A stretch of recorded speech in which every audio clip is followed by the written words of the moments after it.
Alaska Youth Suicide Prevention and Leadership course. Teens Helping Teens. In this lesson, students will be given an introduction to the issue of teen suicide in Alaska. The lesson will cover Alaska suicide statistics, who's affected, and what the need is to help save lives.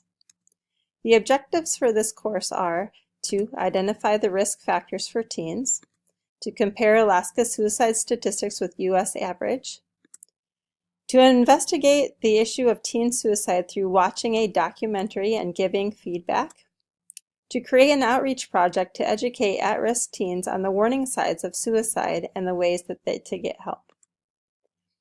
The target audience are female and male, ages 13 to 19.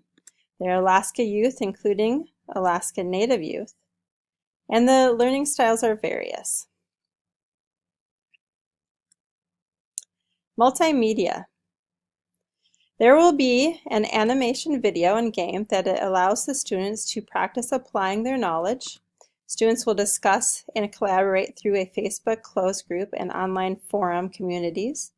They will also investigate the real-life issue through watching a movie called We Breathe Again that documents the struggle teens have throughout Alaska. Evaluation. Evaluation includes a service project, a quiz, and an interaction participation in Facebook and forum.